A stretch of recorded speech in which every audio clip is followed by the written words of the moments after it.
Shalom jemaat semuanya. Pada siang hari ini tentunya kita sangat rindu boleh bertatap muka kembali. Dan hari ini kita boleh menikmati betapa luar biasanya kasih Tuhan di tengah kita. Dan saya pun tentu juga rindu untuk menyapa Bapak Ibu Saudara yang mengikuti ibadah ini melalui streaming. Dan Tuhan tidak dapat dibatasi oleh ruang dan waktu. Dan percaya dengan iman bahwa dia pun juga akan melakukan hal yang sama besarnya dengan kami semua yang ada di tempat ini. Rindu sekali untuk menyapa Bapak Ibu yang baru pertama kali hadir. Adakah di tengah-tengah kita? Boleh lambaikan tangannya? Ada di tengah kita, ada di sini juga. Ada beberapa yang tempatnya, wow, sungguh luar biasa di tempat sana. Mari kita sambut dengan sambutan yang paling hangat ya. 2, 3, welcome home. Beri kemuliaan bagi Tuhan. Tuhan sungguh ajaib di tengah kita. Dan kerinduan setiap daripada kita semuanya untuk menyambut Bapak Ibu Saudara yang baru pertama kali datang tadi. Oh mungkin masih mencari ya, silakan. Tolong angkat tangannya, jangan turunkan dulu ya. Iya, izinkan untuk Asyir boleh hadir dan juga menyambut Bapak Ibu Saudara. Di tempat sini juga pula ada, mungkin kalau saya bisa membantu Asyirnya. Jangan lupa nanti di saat kepulangan datang ke tempat yaitu Welcome Lounge di mana kami semuanya akan menyambut Bapak Ibu Saudara ya. Sungguh luar biasa pada hari ini kita semuanya siapkan diri untuk menikmati hadirat Tuhan di dalam ibadah ini. Ya, untuk yang ada di dalam sini tentunya kita tetap mengikuti protokol daripada ibadah. Menggunakan masker dengan benar, tidak melepas selama di acara SCC ini. Dan tidak makan atau minum di area SCC tentunya. Dan dihimbau dapat minum terlebih dahulu sebelum masuk ke main hall. Tetap jaga jarak ya satu dengan yang lainnya. Dan nanti pada waktu kepulangan ikuti daripada arahan para asyar untuk kepulangan nanti. Dan tentunya juga diharapkan untuk tidak bergerombol di depan SCC. Ya, setelah ibadah nanti ini saudara. Dan untuk jadwal ibadah mulai minggu ini, ibadah onsite akan dimulai pukul 7, pukul 10, pukul 1 siang, 4 sore. Dan untuk ibadah AOG akan dimulai onsite pada tanggal 9 Oktober, yaitu minggu depan.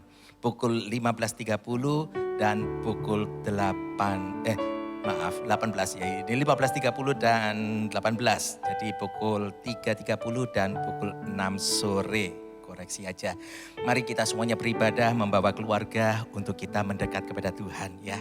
Info perpuluhan minggu ini adalah minggu pertama. Tentunya kita akan mengembalikan persepuluhan dan nanti siapkan diri untuk kita sama-sama untuk deklarasikan persepuluhan ya. Masukkan ke dalam amplop dan kita pun juga nanti dapat memasukkannya ke dalam kotak persembahan. Dan apabila saudara akan menggunakan QR Code, di atas daripada kotak persembahan itu ada QR Code-nya. Demikian juga ada di foyer dekat mesin EDC. Dan bagi yang live streaming, saudara dapat scan QR Code yang tertera di layar dan masuk ke gms.church/give. Mari kita sambut ibadah ini secara luar biasa. Kita tundukkan kepala, kita berdoa. Kau sungguh ajaib Tuhan, lawat kami pada siang hari ini. Kami percaya Tuhan hadirat-Mu yang sempurna boleh mengenyangkan dan memuaskan setiap daripada hati. Kami sambut ibadah ini dengan ucapan syukur. Hanya di dalam nama Yesus kami sudah berdoa. Haleluya. Amin.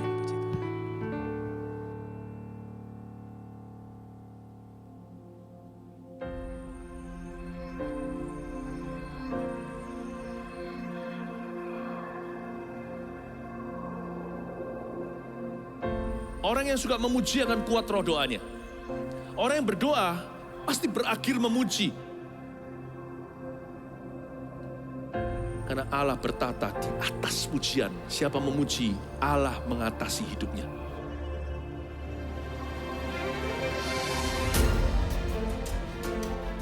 The Year of Praise, tahun pujian menjadi sebuah petualangan yang tiada dua. Menjadi sebuah pelajaran hidup yang langsung dari Kristus. Menjadi sebuah pengalaman yang indah. Waktu kita memuji Tuhan, seluruh kerajaan itu berdiri di sampingmu. Waktu kita memuji, seluruh kerajaan Allah dan kereta-keretanya yang tidak kelihatan berkuda dan berapi-api itu berada di kanan kiri. Semakin fisik kita lemah, roh kita semakin memuji Tuhan. Semakin jasmani kita terbatas, semakin rohani kita tidak boleh dibatasi.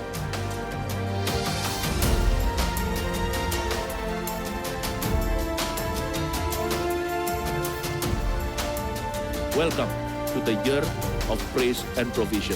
Mari kita mengizinkan Tuhan merajut rancangan yang belum pernah kita bayangkan.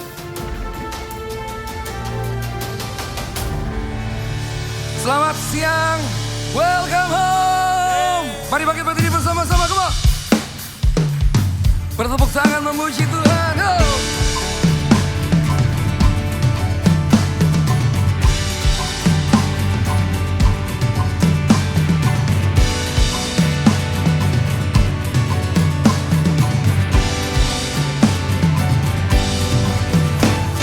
Kami yang tak ditebus dengan darah yang kudus, mengangkat pujian bagimu.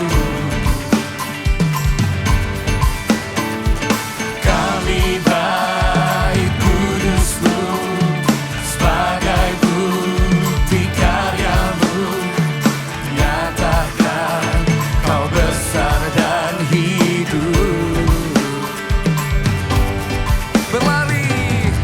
Berlari sampai tujuan, mendapatkan mahkota kekal. Kami terima kuasa-Mu Tuhan, kami terima kemenangan yang Engkau sediakan. Untuk kami bawa di setiap langkah, dimanapun kami berdiri, kemanapun kami kan pergi, di situ pasti mujizat-Mu terjadi.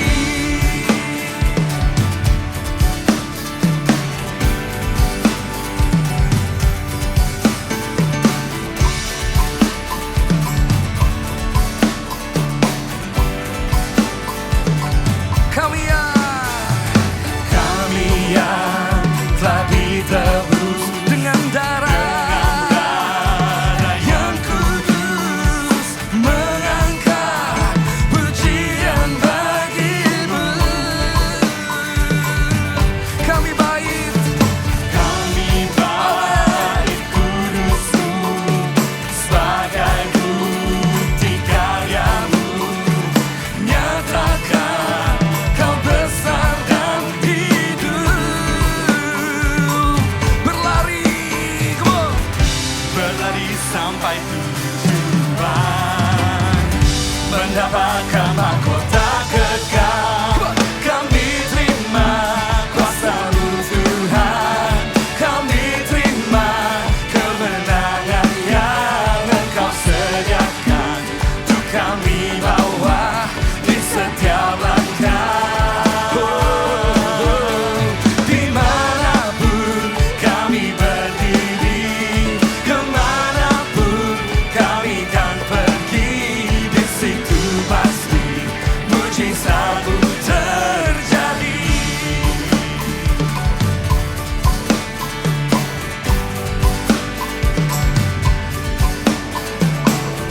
Kami terima kuasa-Mu Tuhan, kami terima kuasa-Mu.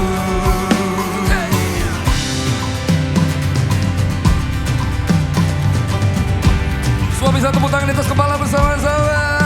Oh.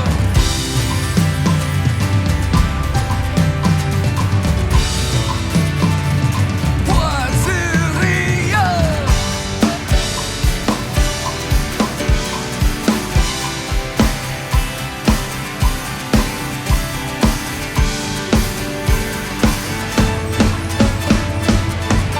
Berlari sampai tujuan, mendapatkan mahkota kekal yang kekal.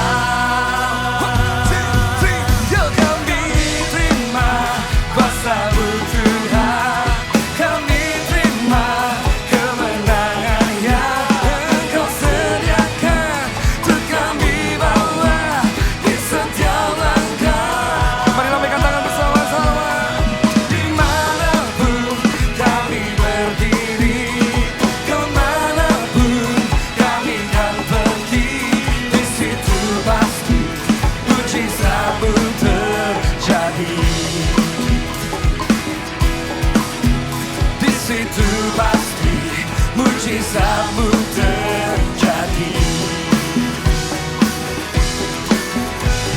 itu pasti mujizatmu terjadi.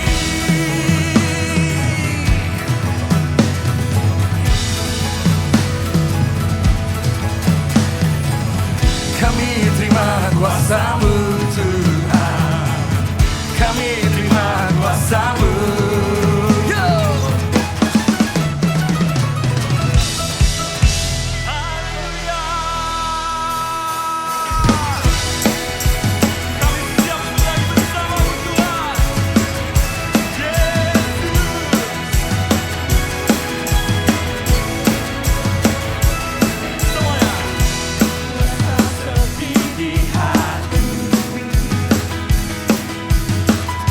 Bagai kabut di langit yang biru, yang ku perlukan seorang sahabat mengisi hampa dalam jiwaku. Yes God, dan rasa dingin di hati. Ku bertanya kemanakah kasih yang ku perlukan, cinta sejati menerbitkan pelangi di hati. Semua lambaikan tangan bersama-sama. Ku dengar welcome home bersodak batinku.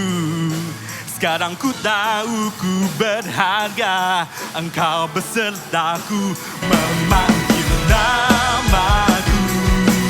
I'm home with you, bersamamu Yesus sahabatku.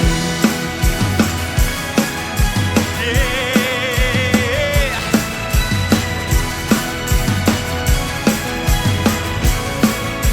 Marilah suaramu katakan. Saat dingin di hati,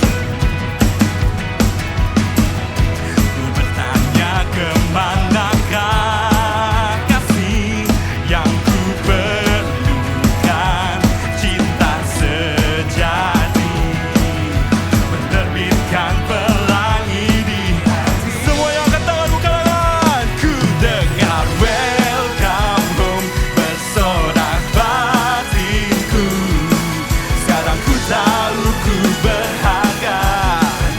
Yes Lord, memanggil namaku. I'm home with you, bersamamu Yesus sahabatku.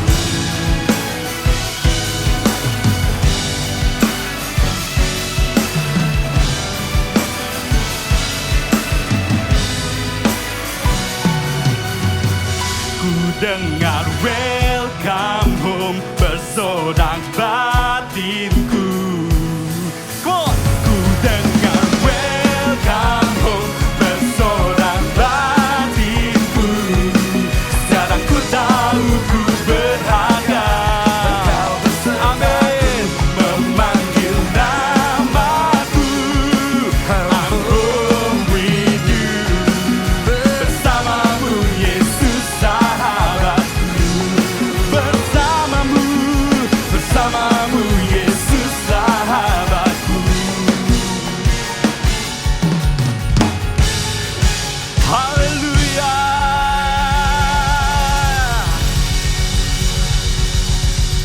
Ku dengar welcome home bersorak batinku. Sekarang ku tahu ku berharga, Engkau besertaku memanggil namaku. I'm home with you, bersamamu Yesus sahabatku. Katakan bersama-sama, ku dengar Welcome home bersorak batinku. Sekarang ku tahu ku berharga, Engkau beserta memanggil namamu. Tepuk tangannya seperti ini, come on. I'm home with you, bersamamu Yesus sahabatku. Bersamamu, bersamamu Yesus sahabatku. Sekarang angkat tangannya tinggi-tinggi, katakan bersamamu Yesus sahabatku.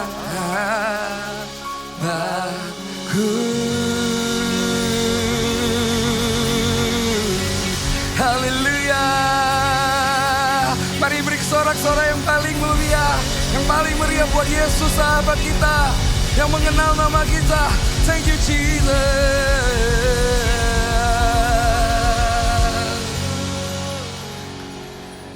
Bisa beri tos sama kanan kirinya, katakan welcome home.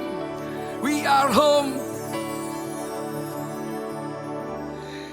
Amin. Kami mau menyembah-Mu ya Tuhan. Di tempat ini, di rumah ini. Thank you Jesus. We worship you God. Hati kami siap. Kami mau memuji, meninggikan nama-Mu Tuhan.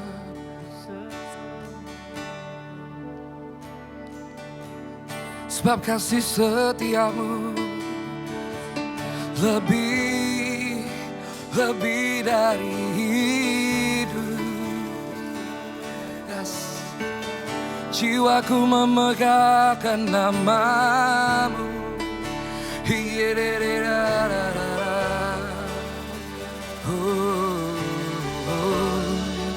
Kami menyembah sebab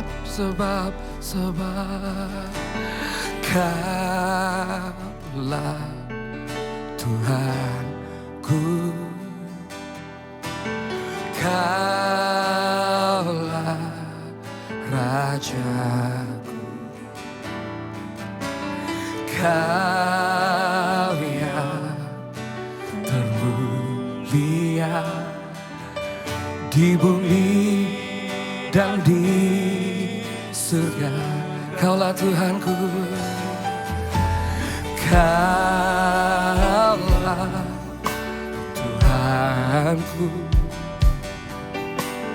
Kaulah Rajaku, Kau yang termulia di bumi dan di surga. Ku sembah Kau Tuhan, ku sembah Kau Tuhan, ku puji, ku muliakan nama-Mu. Ku sembah Kau Tuhan, ku sembah Kau Tuhan, ku puji, ku muliakan, ku sembah Kau Tuhan, ku sembah Kau Tuhan, ku sembah Kau Tuhan, ku puji, ku muliakan nama-Mu. Ku sembah Kau Tuhan, ku sembah Kau Tuhan, ku puji, ku muliakan nama-Mu. Mari beri kemuliaan bagi Allah yang mulia. Kaulah Tuhanku, Kaulah Rajaku, Kau yang termulia di bumi dan di. Kaulah Tuhanku, Kaulah Rajaku, Kaulah Tuhanku, yes. Kaulah Rajaku, Kau yang termulia, oh, di bumi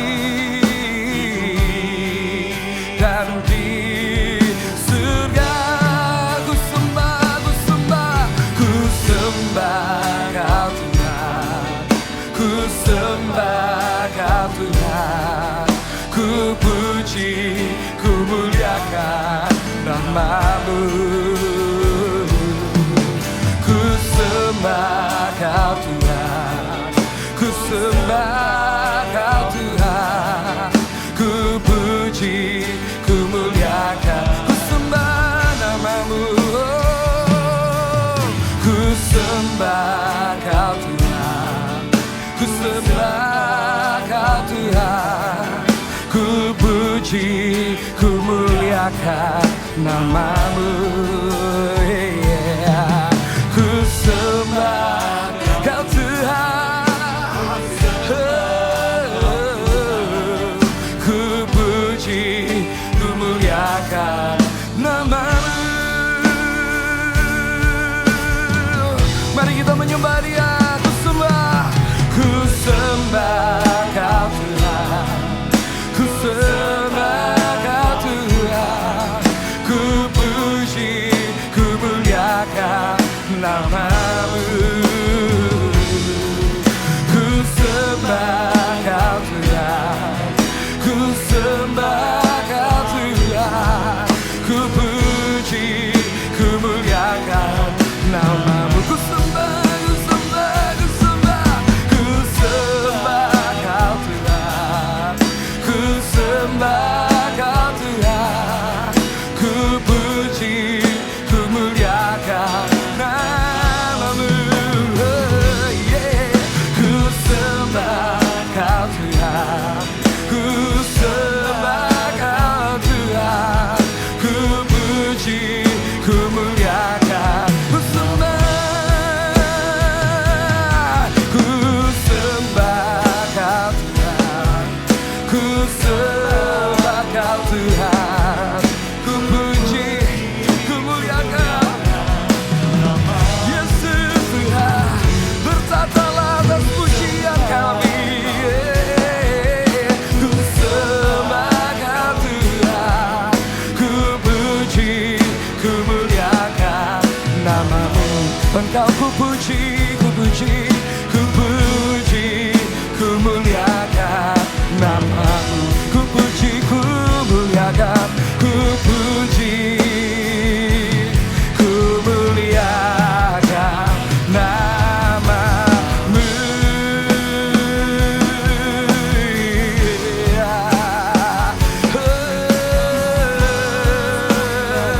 Kami menyembah, kami tinggikan namamu.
bagi Dia yang mengasihi kita.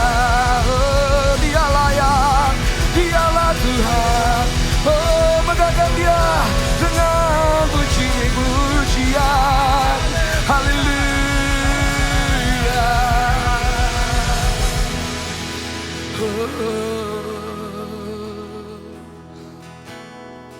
Jiwa kami bermegah dalam.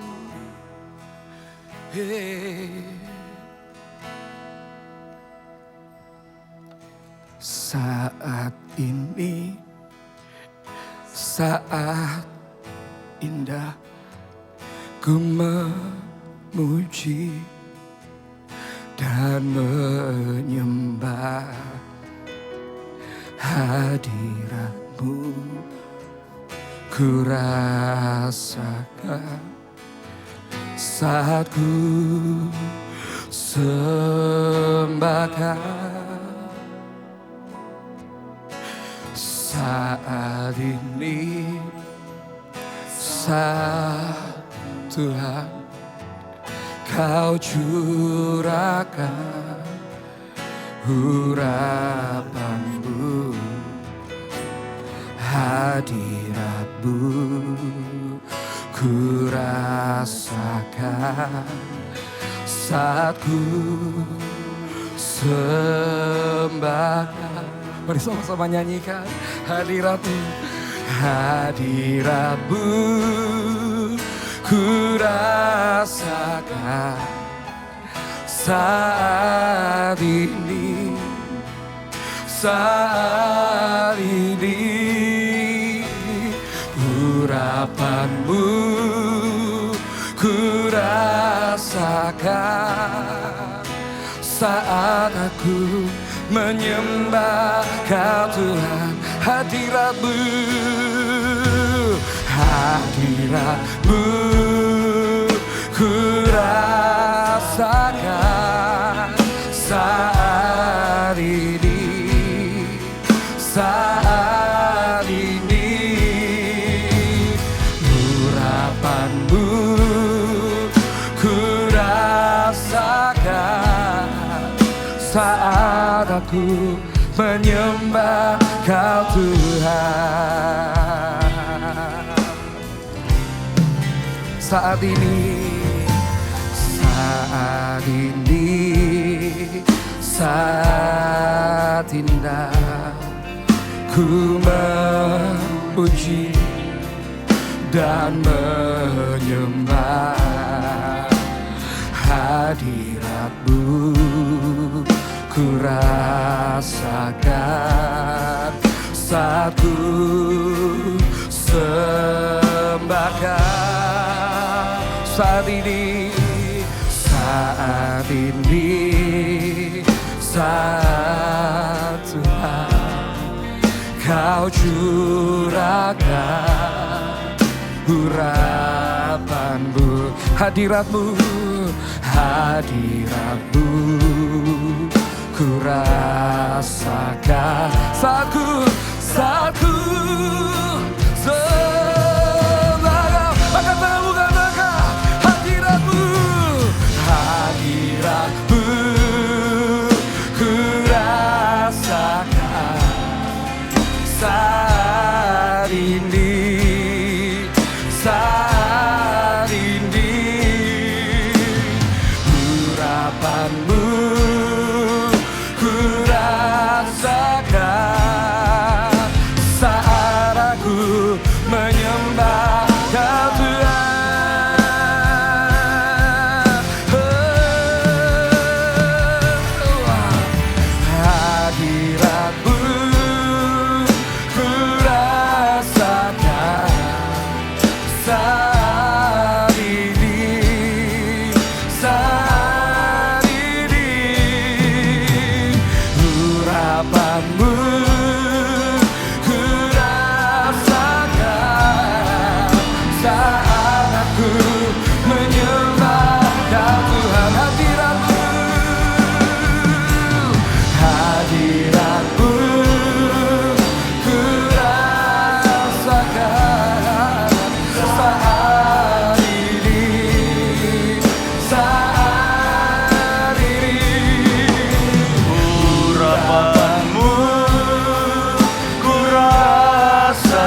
satu-satunya jalan yang kami cari-cari setiap hari.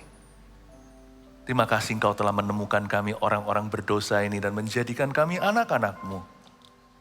For that, thank you. Jesus, we love you. Tuhan, kami mengasihi-Mu. Jemaat-Mu datang secara fisik, yang datang di sini, di rumah Tuhan. Dan yang live streaming jauh di sana. Biarkan hati kami mendekat kepadamu di mana kami berada Tuhan. Memanggil-Mu Yesus Tuhan kami. Pakailah hidup kami Tuhan di hari-hari ke depan. Agar kami menjadi umat yang membanggakan Allah-Nya. Sampaikan sabda-Mu, sembunyikan hamba di balik salib-Mu. Dalam nama Yesus, haleluya, amin. Praise the Lord, shalom, tetap berdiri. Miss you so much, senang bisa ketemu hari ini setelah sekian lama kita online. Sekarang kita bisa bertemu muka dengan muka. Love you so much, kasih shalom satu sama lainnya. Coba lihat kanan kirinya. Termasuk mereka yang live streaming sekarang ya, kita kasih welcome home untuk mereka juga. Mereka yang gak bisa datang mungkin di luar kota atau apa, kita kasih tepuk tangan untuk mereka juga. Praise the Lord, puji Tuhan. Silakan duduk, ambil catatan dan Alkitab terutama. Hari ini sepanjang hari seperti yang saya minta minggu lalu dan juga masuk di sosial media, saya minta agar jemaat membaca Roma 1-4. Yang sudah membaca akan dapat lebih banyak pasti. Karena Roma itu susah dimengerti. Nah saya mau bahas ada banyak sekali yang perlu dibicarakan.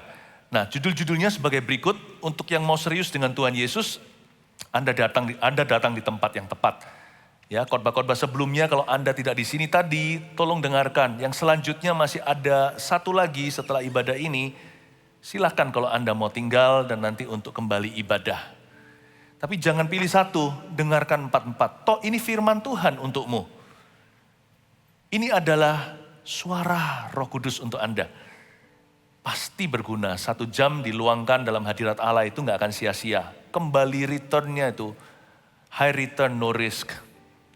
Ya, kembaliannya itu luar biasa di hidup kita, itu membangun sesuatu yang kekal sifatnya, tidak ada resikonya. Gak ada orang overdosis firman itu gak ada.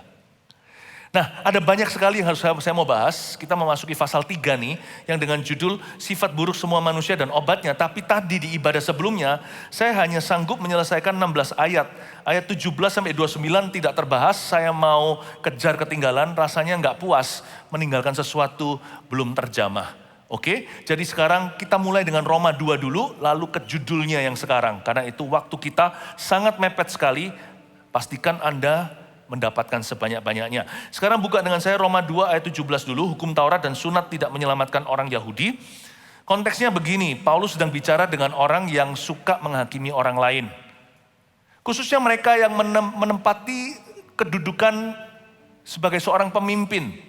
Pemimpin apalah terserah. Paulus memberitahukan bahwa Tuhan tidak suka orang yang sok benar, sok suci, sok rohani. Oke? Rohani itu gak jodohnya sok. Agamawi iya.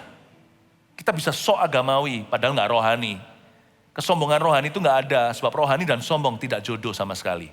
Orang sombong gak akan rohani, gak bisa rohani dia. Pura-pura bisa. Orang rohani gak mungkin sombong. Oke? Nah, Paulus bicara tentang orang-orang Yahudi yang suka menghakimi. Di kebaktian 1 saya bicara tentang LGBT, kebaktian 2 tentang heteroseksual. Orang yang normal, tapi suka memandang sebelah mata. Nah, sekarang kita lanjutkan dari situ ya. Bagi Anda yang menduduki tempat kepemimpinan, bukan hanya di gereja, di rumah, kepala keluarga, ibu rumah tangga, mama juga wakil presidennya, setiap kita itu pasti berpengaruh. Nah, izinkan sekarang kita, firman ini membentuk kita, memberitahukan panggilan kita sesungguhnya itu apa sih? What does God expect of you and me?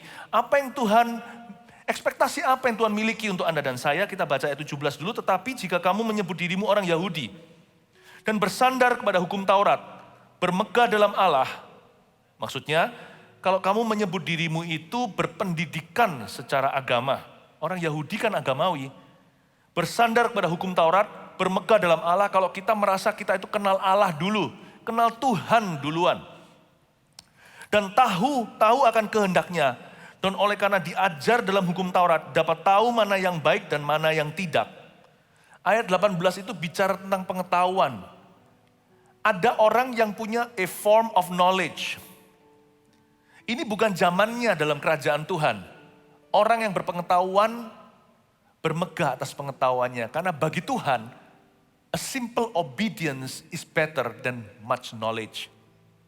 Bagi Tuhan, ketaatan yang sederhana itu lebih berguna daripada bermegah. Taat dikit aja lebih bagus daripada tahu banyak. Itulah sebabnya hati-hati dengan pengajar palsu, pendeta gadungan. Be very careful dengan nabi yang buat-buat. Atau orang-orang Kristen yang bermegah atas dirinya. Sebab Tuhan tidak berkenan sama yang begituan. Kalau kita sungguh-sungguh mau berguna dalam kehidupan orang lain, rendah hati dulu. Waktu kita melayani orang lain itu untuk kepentingan mereka, bukan untuk agenda kita, bukan memanipulasi orang untuk dapat sesuatu keuntungan. You never ask. You serve, you don't ask. Kita melayani, kita tidak minta sesuatu untuk kita. Sedangkan orang-orang Yahudi yang dimaksudkan oleh Paulus yang disindir di sini adalah mereka yang suka menggunakan nama Allah.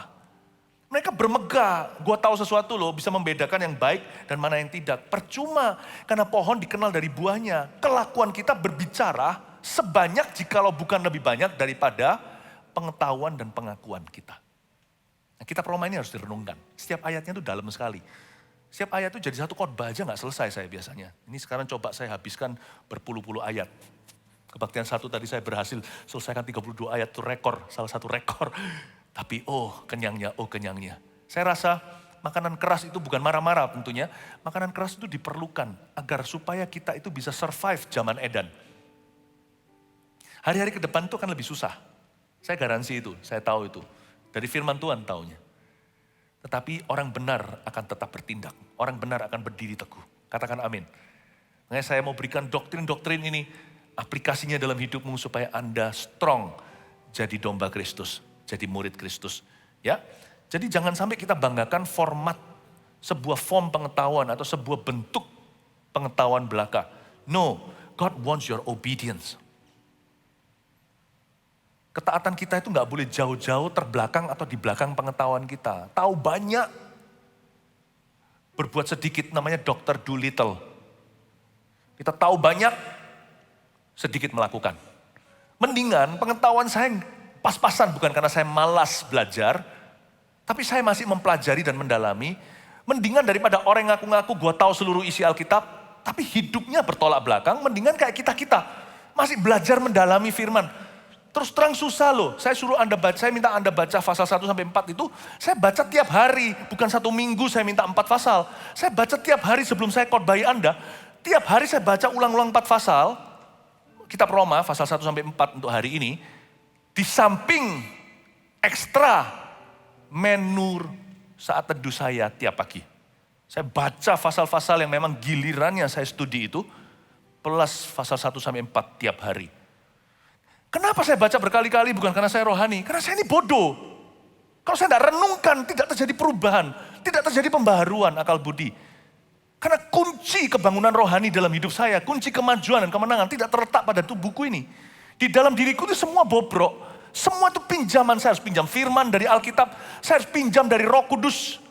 Outsourcing. Roh Kudus itu tinggal dalam diri saya. Karena saya welcome. Saya tidak mau usir dia hari ini. Karena saya membutuhkan dia selamanya. Mendingan kayak kita merasa kita tidak punya apa-apa. Tapi kita mau belajar. Orang seperti itu bisa bertumbuh. Jangan memiliki attitude atau sikap hati seperti orang-orang Yahudi yang agamawi ini. I know it all. Been there, done that. Aku sudah pernah lakukan itu, sudah pernah ke sana. Jangan pernah ada sedikit pun iota kesombongan di dalam dada. Harus mesti mau belajar. Datang setiap minggu ke gereja seperti ini, datang kayak anak kecil. Aku nggak tahu apa-apa sekalipun dia sarjana teologi. Tapi untung-untungnya, ya kan? Untung-untungnya jemaat kita ini semua masih merasa aku belum tahu apa-apa. Puji Tuhan, makanya masih punya banyak ruangan. Tuhan bisa tambah-tambahkan. Dan Tuhan berkata, lebih baik kita itu setia dan taat. Ayat 19, dan yakin bahwa engkau adalah penuntun ini ya. Saya ulang ayat 18 dulu aja supaya nggak bingung. Dan tahu akan kehendaknya, dan oleh karena diajar dalam hukum Taurat, dapat tahu mana yang baik dan mana yang tidak. Dan yakin bahwa engkau adalah penuntun orang buta, dan terang bagi mereka yang di dalam kegelapan, pendidik orang bodoh, dan pengajar orang yang belum dewasa. Karena dalam hukum Taurat engkau memiliki kegenapan segala kepandaian dan kebenaran. Jadi bagaimanakah engkau yang mengajar orang lain, tidakkah engkau mengajar dirimu sendiri? Engkau yang mengajar jangan mencuri, mengapa engkau sendiri mencuri? Wow. Ini ayat 17 sampai 21 yang baru saya bacakan ini. Paulus berkata gini, hei kalian orang Yahudi yang bermegah atas pengetahuan, yang merasa lebih kenal Allah, yang bisa membedakan mana yang baik dan mana yang tidak. Dan kamu yakin bahwa kamu dipanggil untuk menuntun orang buta sebagai terang bagi mereka yang dalam kegelapan, pendidik orang bodoh dan pengajar orang yang belum dewasa. Sebenarnya Tuhan tidak benci ahli Taurat. Kalau Anda baca di kitab Injil, Yesus selalu menegur Farisi. Yesus tidak benci. Yesus itu benci double life mereka, kehidupan ganda mereka. Mereka yang mengajari orang lain jangan mencuri, mereka sendiri nyolong. Mereka yang ngajari jangan berzina, mereka masuk ke rumah janda-janda. Jadi Tuhan itu tidak menegur pengajarannya. Pernah sekali Tuhan ngomong gini sama murid-muridnya, kamu terima pengajarannya. Malah justru kalau kamu tidak lebih holy, tidak lebih sungguh, tidak lebih perfect atau sempurna daripada ahli Taurat orang Farisi, niscaya kamu tidak bisa menjadi bagian dari kerajaan sorga. Tapi kamu jangan tiru kelakuan mereka. Mereka ngajar dengan kelakuan, itu dua hal yang berbeda. Wow, kita semua dituntut pada sebuah standar bahwa kita tidak boleh punya kehidupan ganda. Kita nggak boleh jadi orang Kristen di gereja dan di luar jadi ular. Kita nggak boleh jadi orang Kristen yang sungguh-sungguh di dalam sel grup kita, tapi nanti di bisnis maling setengah mati. Anda tidak boleh jadi konsultan anak Tuhan. Anda bisa memberi nasihat dari firman, tapi Anda menyesatkan di luar sana dan membuat banyak keluarga merugi. You cannot do that. Saya nggak bisa jadi pendeta, saya ajarkan A, tapi saya melakukan B. Kita semua itu dihakimi, pahami, kita semua itu diadili. Nggak ada bedanya antara you and me, malah justru yang jadi guru kayak kami ini lebih bahaya. Karena itu Yakobus berkata jangan banyak yang mau jadi guru, karena hukumannya atau tuntutannya berkali-kali ganda. Saya ngomong terus terang nih, kita semua itu nggak ada satupun hakimnya. Kita semua akan berdiri di pengadilan Allah suatu hari. Saya khotbahkan tadi di ibadah sebelumnya, saya nggak perlu ulangi, Anda dengarkan sendiri. Justice will not be served in this life. Keadilan tidak akan pernah dipuaskan di kehidupan yang sementara ini. Karena hanya Tuhan yang punya info lengkap. Hanya Allah yang maha tahu dan Dia pegang setiap informasinya. Bukan berarti Allah mau menjatuhkanmu, tapi takutlah akan Tuhan selama dalam hidup ini yang sementara ini. Layani Dia dan sembahlah dalam gemetar. Bukan berarti ketakutan, saya nggak ketakutan sama Tuhan, tapi saya harus belajar untuk respect Dia sebagai hakimku di samping juru selamatku. Dari panggilannya orang-orang Yahudi yang sok agamawi ini sebenarnya bagus. Saya pilih ada 4 panggilannya yang merupakan panggilan kita. Memang kelihatannya jauh tinggi di awan-awan sana, susah untuk kita gapai atau kita capai. Tapi bersama Roh Kudus kita bisa. Katakan bersama Roh Kudus, aku bisa. Ada 4 panggilan di sini. Ya, terang bagi mereka, yang pertama ayat 19 tadi, penuntun orang buta atau guide to the blind. Penuntun orang buta, Tuhan memanggil kita orang Kristen di mana-mana, nggak peduli usia lahir baru kita. Hari perdana ketika kita menerima Yesus, langsung panggilan DNA kita ini blueprintnya. Apakah bangunan itu nanti jadi ruko atau jadi hotel? Kalau hotel berapa tingkatnya, atau jadi apartemen, atau jadi office tower, itu sudah harus jelas dari insinyurnya. Pahami dulu dari insinyurmu, Tuhan Yesus Kristus itu sudah menakdirkan. Dalam hal ini saya percaya takdir. Saya nggak percaya takdir dalam arti kita nggak berusaha. Kita terima atau alias pasrah, pasif saja, itu saya nggak percaya sama sekali. Tapi kalau panggilan Allah, takdir seperti itu, saya yakini. Kita ditakdirkan nggak jadi ruko. Kita ditakdirkan nomor 1 menurut patron Tuhan atas bangsa Yahudi. 1, we are called to be guide, a guide to the blind. Kita dipanggil untuk menjadi penuntun orang buta. Tulis itu. Ini berarti kitalah kompas rohaninya orang berdosa. Hebat gak ya?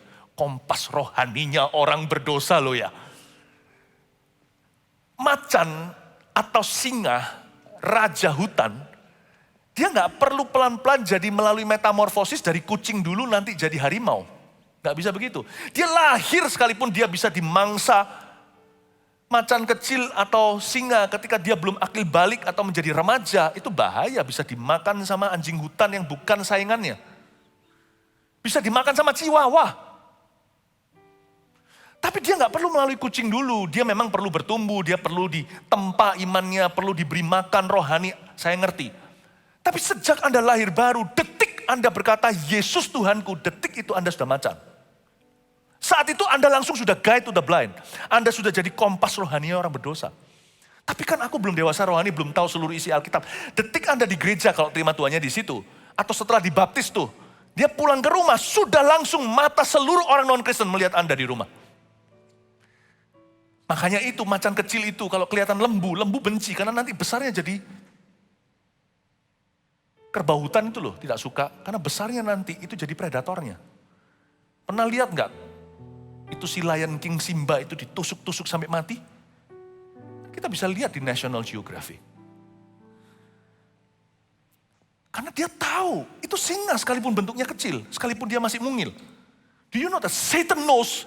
Setan tahu ketika Anda lahir baru, Anda itu anaknya singa Yehuda. Anda tidak jadi kucing meong dulu, lalu jadi anggora, lalu pelan-pelan jadi singa. No.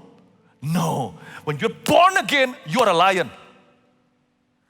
Takdirnya, langsung tahu itu bukan ruko.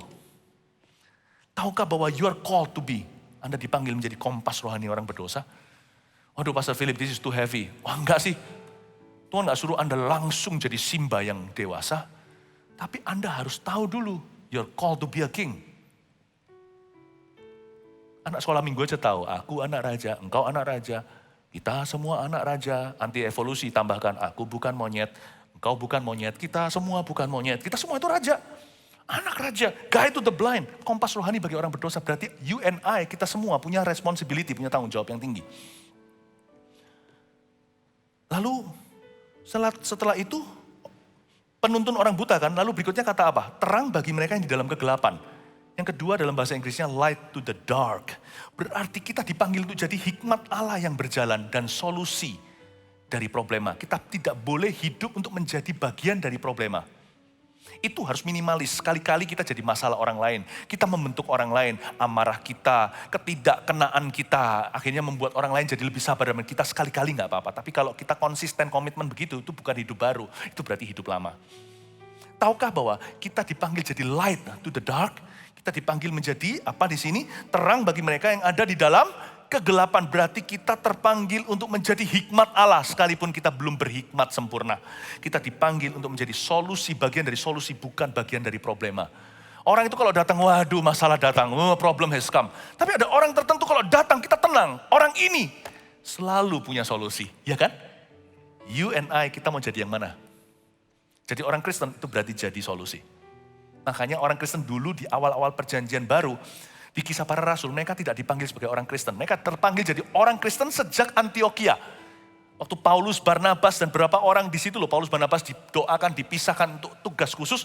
Di Antioquia itu, saudara-saudara seiman dipanggil dengan sebuah gelar baru oleh masyarakat. They are Christians, atau mereka Kristen. Sebelumnya tahu nggak kekristenan, orang Kristen disebut apa? Disebut the way, atau solusi. Orang Kristen di masyarakat, setelah Yesus terangkat, tak lama setelah Pentakosta, orang Kristen dikenal dengan satu julukan. Semua orang, tidak ada yang ngomong itu orang Kristen. Zaman sekarang kan ada improvement, ada improvisasinya. Bukan hanya orang Kristen, Kristiani, Nasrani, macam-macam panggilan kita. Tapi dulu panggilannya satu, itu loh the way, itu loh sang jalan. Sama dia, selalu ada jalan. Orang Kristen itu hikmat berjalan. Saya ngomong begini kepada para Simba. Ya, bahasa anak sekolah minggu nih. Menjelaskan bahwa what you are called to be. Memang kita belum sampai ke sana. Tapi jangan salah arah. Dari sejak ya Anda lahir baru, sudah panggilannya itu. Sudah panggilannya itu.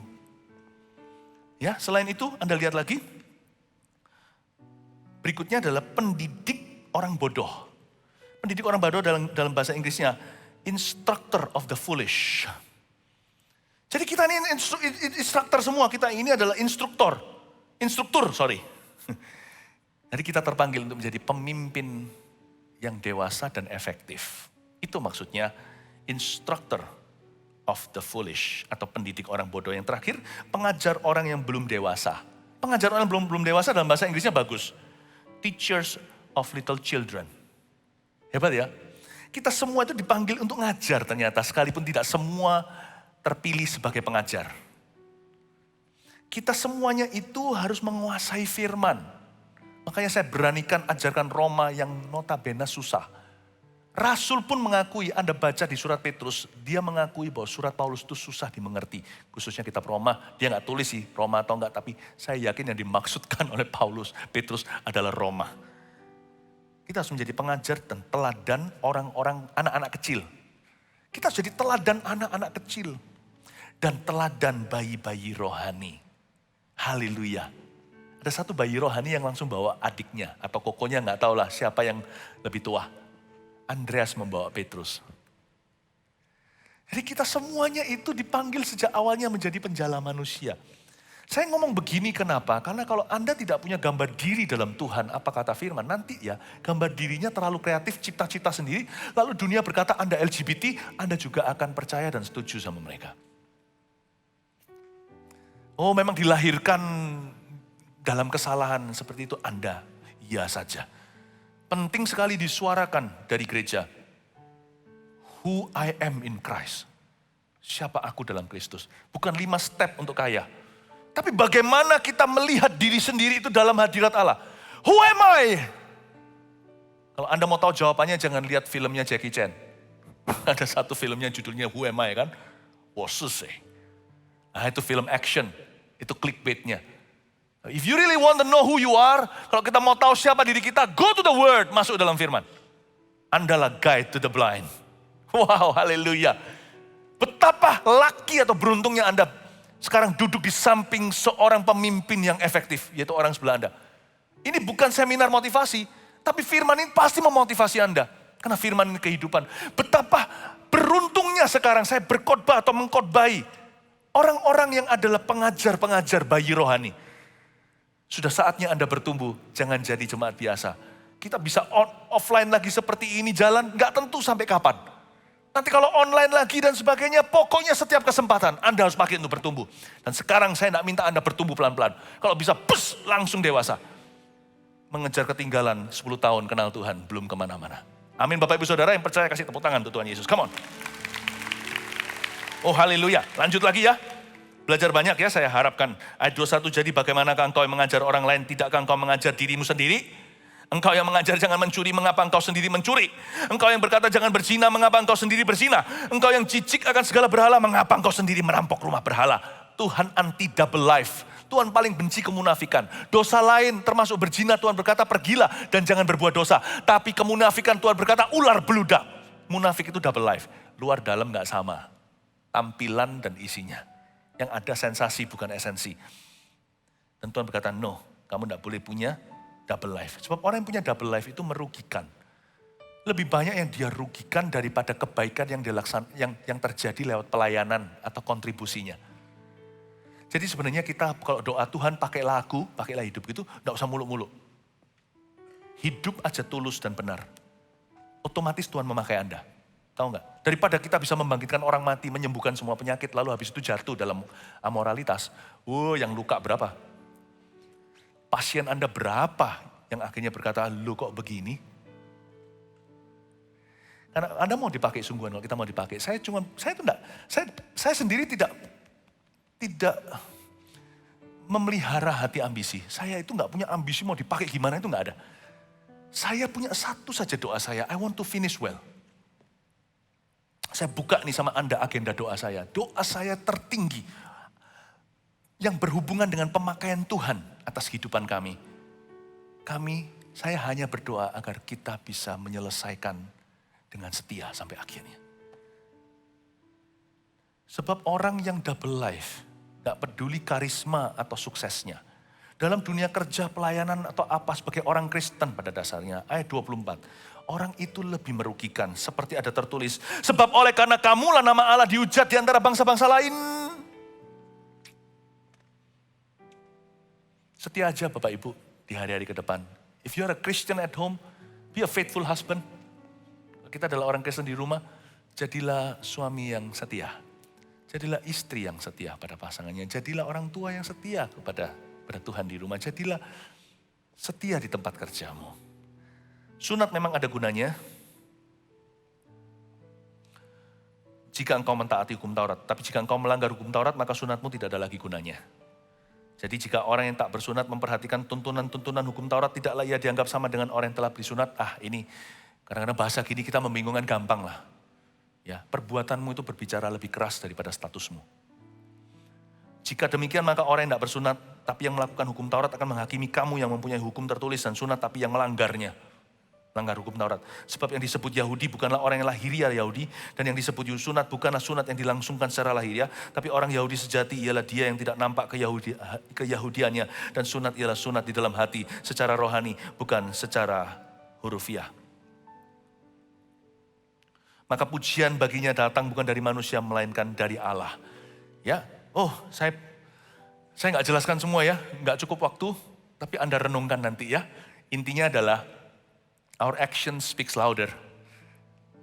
Tindakan kita itu berbicara sama kerasnya jikalau bukan keras daripada status kita. Tapi kalau kita diberi kesempatan untuk menjelaskan kenapa kita berbuat demikian, jangan shy away, jangan malu, jangan minder, jangan kita itu jangan kita itu takut untuk mengakui Yesus di depan umum. Jangan takut. Kalau orang tanya, kenapa kamu begini? Muliakan Tuhan dengan mulut kita. Katakan, Tuhan Yesus yang menyelamatkan saya. Jangan berkata, oh iya karena ya Allah itu baik. Allah itu ada banyak tafsirannya. Go for Jesus, you believe in Jesus, don't you? Panggil nama Yesus, bukankah kita percaya Yesus? Amin. Saya tidak pernah shy away. Waktu ditanya sama orang kenapa begini, apa yang mengubahmu? Saya berkata, Tuhan Yesus. Tapi ada orang yang Yesus, kelakuannya lain. Ini lain cerita ya, ini dua babak yang berbeda. Yang satu suka ngaku-ngaku tapi perbuatannya menjadi sandungan.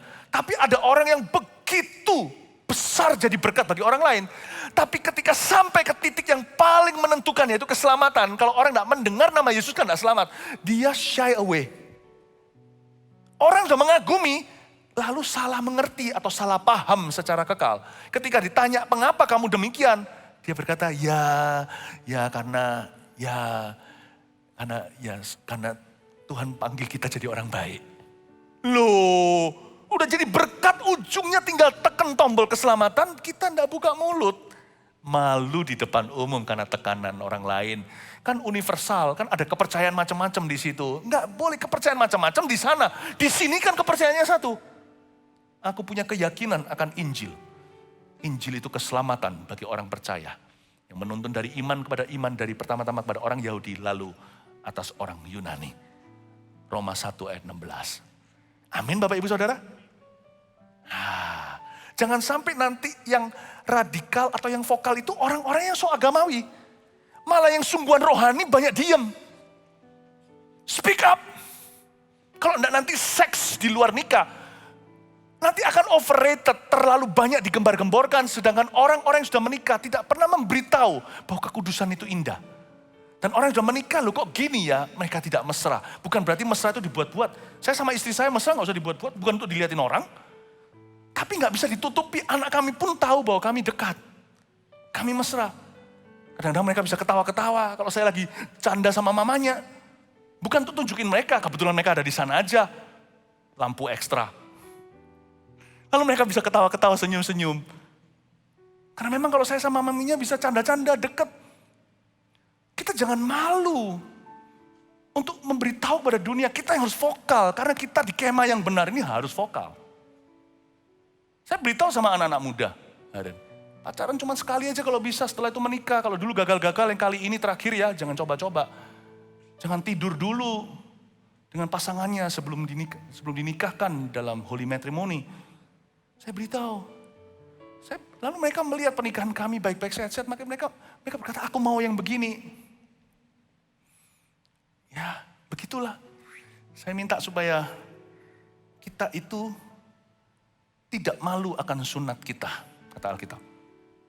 Tapi jangan kira pengakuanmu itu yang berkuasa, perbuatanmu yang memberi kuasa pada pengakuanmu.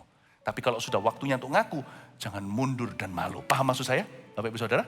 Ya, ayo kita lanjut sekarang ke sifat buruk semua manusia dan obatnya. Masih bersama dengan saya ya? Catat banyak khotbah di sini, banyak pewahyuan.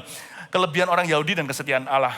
Jika demikian, apakah kelebihan orang Yahudi dan apakah gunanya sunat? Banyak sekali dan di dalam segala hal. Pertama-tama, sebab kepada mereka dipercayakan firman Allah. Jadi keuntungan orang Yahudi apa? Ayat 1 dan 2. Paulus itu nggak fair sama orang Yahudi juga. Dia berkata orang Yahudi itu banyak kelebihannya. Atau orang Kristen dari lahir lah kira-kira sekarang kalau bicara tentang korelasi atau aplikasi rohaninya. Keuntungannya apa orang yang sudah lahir Kristen? Keuntungannya apa mereka yang dari keluarga yang sudah kenal Tuhan? Banyak. Nah ini ya orang Yahudi begini. Banyak sekali ayat 2 di dalam segala hal. Pertama-tama sebab kepada mereka lah dipercayakan firman Allah. Sudah kenal isi Alkitab. Jadi bagaimanakah jika di antara mereka ada yang tidak setia? Dapatkah ketidaksetiaan itu membatalkan kesetiaan Allah? Sekali-kali tidak. Sebaliknya Allah adalah benar dan semua manusia pembohong seperti ada tertulis. Supaya engkau ternyata benar dalam segala firman-Mu dan menang jika engkau dihakimi. Lalu di ayat 3 ini Paulus tanya sebuah pertanyaan. Jadi bagaimana menurut kalian? Jika mereka nggak setia, dapatkah ketidaksetiaan mereka itu membatalkan kesetiaan Allah? Just because ada orang Kristen yang jatuh, apakah berarti Tuhan jatuh? Just because ada anak-anak Tuhan yang tidak mewakili Tuhan dengan benar, apakah Tuhan yang salah? Saya mulai masuk ke sifat buruk manusia dan obatnya. Saya mau tunjukkan bahwa obatnya hanya Yesus. Dan Yesus itu terpisah dari ciptaannya. Makanya tadi kita nyanyi lagu Tiada Seperti Kau. There is none like you. No one else can touch my heart like you do. I can search for all eternity long and find there is none like you. Indonesianya begini. Tiada seperti kau. Yang telah menjamah segenap hatiku. Tak seorang pun di dalam hidup ini seperti kau, Tuhan. Bahasa Inggrisnya bagus. I could search for all eternity long and find there is none like you. Aku bisa obrak-abrik seluruh surga kekekalan, cari lagi yang seperti Tuhan. Gak ada yang mirip, gak ada. Kita ini hanya bisa ke arah kemiripan dengan Tuhan. Tidak ada satu pun di sampingnya yang mirip dengan dia. Yesus terpisah dari ciptaannya. Maksud saya mau jelaskan sesuatu. Bahwa kalau Anda dan saya mau mengalami breakthrough kemenangan, kita harus praktekkan sebuah iman untuk melihat Tuhan di hari-hari ke depan. Jangan lihat orang.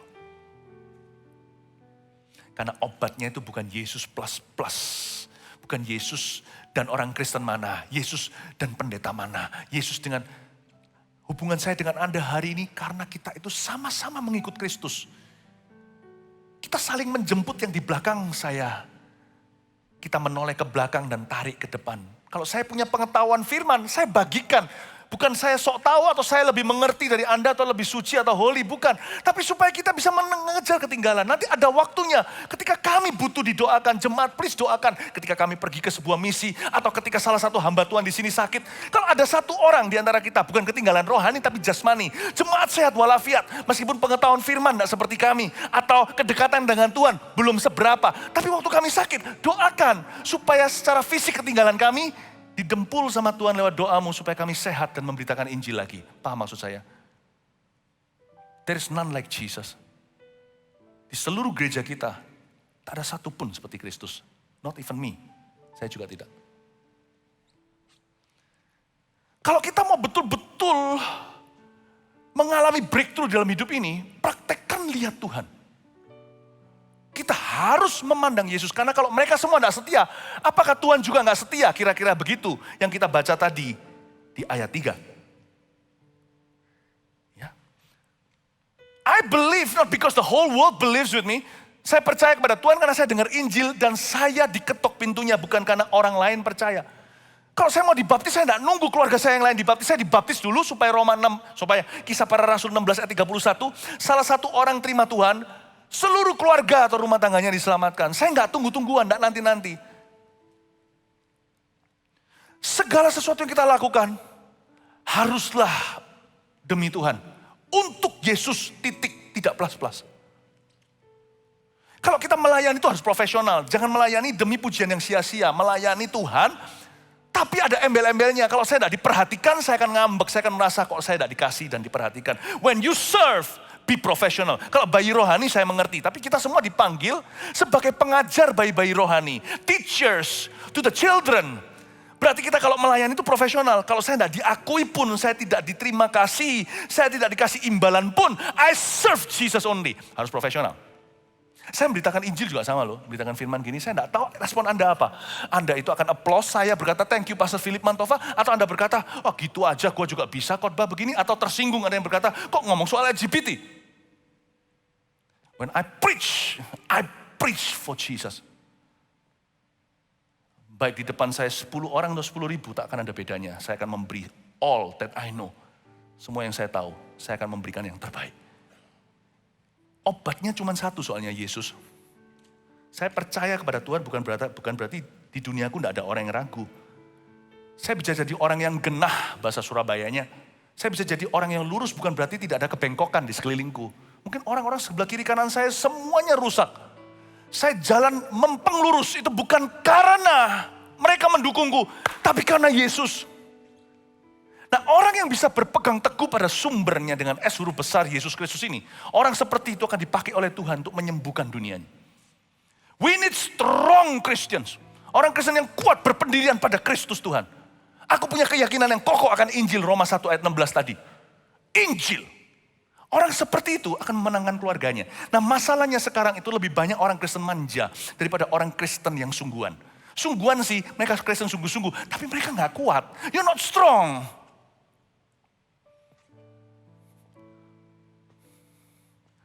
Yang saya doakan adalah melalui gereja Mawar Sharon 1 juta itu bukan 1 juta pengikut, 1 juta itu murid.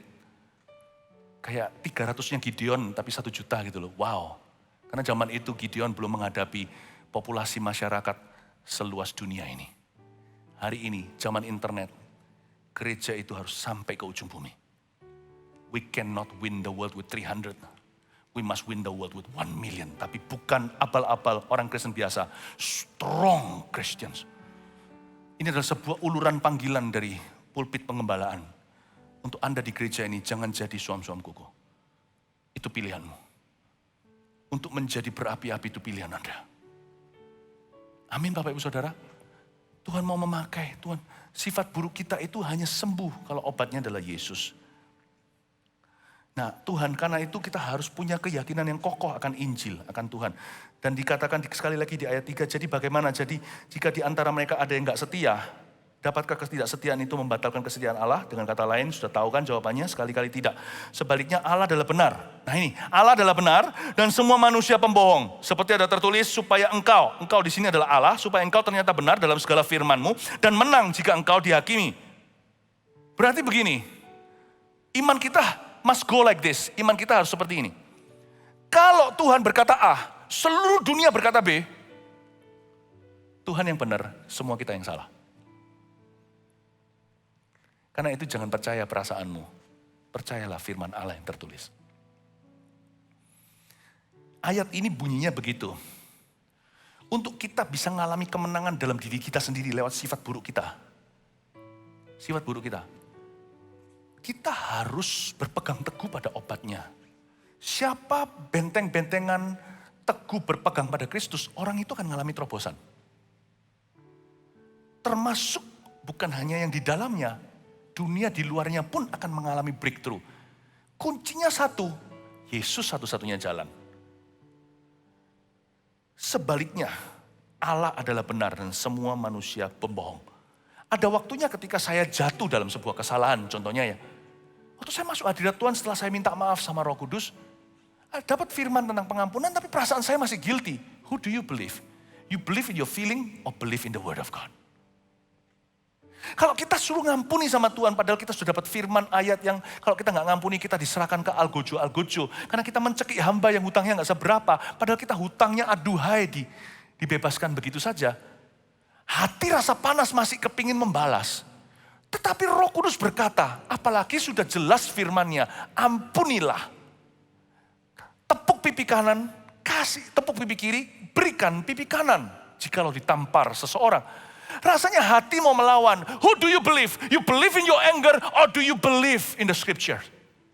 Siapa yang kita yakini dan percaya? Kita percaya kepada amarah kita atau kita percaya kepada firman Allah?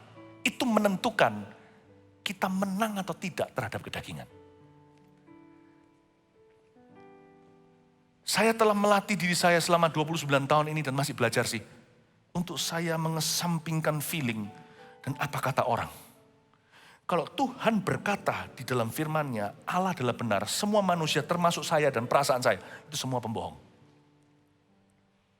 Supaya engkau Tuhan ternyata benar. Dan dalam segala firman-Mu dan menang jika engkau dihakimi. Jikalau engkau diadu dengan perasaanku, you are true, I'm false. Aku yang salah, engkau yang benar. Bapak, Ibu, Saudara, latihlah dirimu untuk sengaja beriman kepada Tuhan Yesus. Jangan manjakan perasaanmu lagi. Amin, Bapak, Ibu, Saudara. Tapi jika ketidakbenaran kita menunjukkan kebenaran Allah, apakah yang akan kita katakan? Kadang-kadang kan kita gagal ya. Adilkah Allah? Aku berkata sebagai manusia jika ia menampakkan murkanya. Sekali-kali tidak. Andai kata demikian, bagaimanakah Allah dapat menghakimi dunia? Tetapi jika kebenaran Allah oleh dustaku semakin melimpah bagi kemuliaannya, mengapa aku masih dihakimi lagi sebagai orang berdosa? Bukankah tidak benar fitnahan orang yang mengatakan bahwa kita berkata, marilah kita berbuat jahat, supaya yang baik timbul daripadanya. Orang semacam itu sudah selayaknya mendapatkan hukuman. Ini ayat saya ajak masuk lagi lebih dalam ya, ikuti saya perlahan-lahan. Lalu Paulus mencoba berargumentasi tentang feeling kita. Manusia itu punya perasaan gini. Kita itu suka untuk justify atau untuk bisa menerima kelemahan sendiri namun bukan kelemahan orang lain. Bahkan kita bisa membenarkan kejatuhan kita. Contohnya, masih ngungkit lagi ibadah satu tadi. Kalau seorang bergumul dengan ketertarikan terhadap sesama jenis, lama-lama dia sudah nyerah untuk lawan arus. Tapi dia ngelawannya salah soalnya caranya. Lama-lama dia akhirnya pada penerimaan dan berkata, ya sudah memang aku lahir begini. Dia mulai cari pembenaran, kalau bisa cari gereja yang mau nikahkan sesama jenis. Untungnya di Indonesia belum ada. Jangan ada deh. Nah disinilah letaknya orang-orang yang berkata, gak apa-apa, kasih karunia Allah akan semakin melimpah kalau aku berdosa. Dalam kondisiku sekarang ini, bukannya justru mendatangkan kebaikan. Orang semacam itu sudah selayaknya mendapat hukuman. Pernah nggak kita membenarkan diri sendiri? Contohnya kita marah sama satu orang, lalu kita pukul dia. Lalu kita ketika ditegur kita berkata, kalau bukan aku yang pukul, nanti orang lain yang pukul. Kita membenarkan diri. Memang orang itu menjengkelkan, dia layak dapat hukuman. Kalau bukan aku yang balas dia, toh cepat lambat ada orang lain yang membalas. Kalau ada yang ditegur nih, summon leven atau kumpul kebo ya kan, diberitahu jangan begitu dong, kamu dari keluarga Kristen. Jangan ikut-ikutan cara dunia, enggak cuma aku, yang Kristen juga banyak begitu. Nah, kita langsung bisa membenarkan diri. Kan ini mendatangkan kebaikan. Ya kan? Kayak seolah-olah kita bangga gitu loh sama dosa kita. Kita datang ke gereja, kita minta dilayani, kita jadi orang yang susah sekali. Seperti seolah-olah semua pendeta gereja itu harus berdiri, aplaus kita baru kita tertanam di gereja itu. Atau semua orang harus rebutan kasih kita pelayanan baru kita mau mempertimbangkan mungkin mau ke gereja itu minggu depan. Kita bangga, betul. Kita seolah-olah datang, kalau bukan karena orang berdosa seperti saya, gereja kan kehilangan tujuan. Aku ini kan ngasih kamu job. Kekotoran hidupku ini kan membuat kalian berdoa dan berpuasa. Kan ada FLC Family Life Counseling-nya. Ya boleh, memang betul orang berdosa akan selalu ada. Pengkhianatan akan selalu ada, tapi celakalah orang yang membuatnya. Coba saya tunjukkan, Yudas Iskariot versus Petrus. Alkitab mengatakan dengan jelas bahwa Yesus akan diserahkan, itu sudah ada nubuatannya di Yesaya. Sampai Yesus punya tulang gak ada satupun yang putus. Itu semua disebutkan. Bagaimana dia ditikam. Semua itu semua dalam nubuatan. Jadi termasuk yang mengkhianati Yesus itu harus ada, pasti ada. Cuma tidak ditulis di Alkitab itu Yudas. Kalau Anda baca sungguhan, saya curiga pilihan pertama setan itu adalah Petrus. Makanya Tuhan Yesus tegur dia, kamu setan. Kamu iblis, enyahlah kamu mikirkan pikiran manusia. Lalu Tuhan ngomong apa sama dia? Petrus, iblis telah menuntut untuk menampi kamu. Berarti iblis mau kamu. Tapi aku telah berdoa supaya kamu tidak jatuh. Dan ketika kamu sudah kuat, kuatkanlah saudara-saudaramu. Tahu ya? Tuhan itu memang menakdirkan Yudas, kan gak fair. Masa Yudas lahir itu ditakdirkan oleh Allah untuk binasa, itu kan Allah macam apa yang kita sembah. Kalau Allah bisa begitu, kayak kata Paulus, bagaimana dia bisa menghakimi dunia secara fair? Dia sendiri gak fair. Oke, coba saya tunjukkan. Saya tunjukkan bahwa we have a choice. Kita punya pilihan. Sifat buruk jangan berkata, aku memang sudah lahir homoseksual. Aku dari dulu juga pemarah orangnya, memang emosian. Itu pilihan bro. Jangan pernah berkata begini dalam rumah tangganya. Istriku gak mau tahu. Dia gak tahu sih, aku ini dari broken home. Gak bisa ekspresi I love you gitu. Itu pilihanmu, broken home itu dulu. Sekarang adalah sekarang. Engkau adalah ciptaan baru. You choose what to believe. Anda memilih mau percaya apa. Gak ada kata Yudas, saya tunjukkan sekarang Yudas ya. Yudas itu sudah mau kesurupan, hampir tuh. Dia sudah berniat, sudah kong kali kong, sudah ada konspirasi. Lalu Tuhan itu bisa dengan jelas sekali. Aduh kalau sindir pelan-pelan itu masih normal.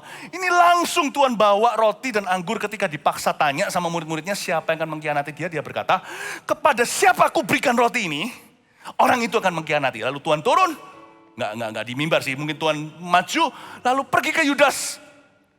Kan harusnya dia bertobat kalau saya jadi dia. Kalau kita, ya nggak sorohani sih, tapi mungkin kita ketakutan. Lalu kita langsung berlutut, bersujud dan berkata, Tuhan spare me, luputkan saya. Pasti bukan Yudas. Tuhan sudah jelas-jelas. Waktu Yudas ambil itu, langsung Alkitab mengatakan, iblis masuk. Kok dia nggak berlutut bersujud? Tuhan itu secara jelas sindir dia. Salah satu di antara kamu setan.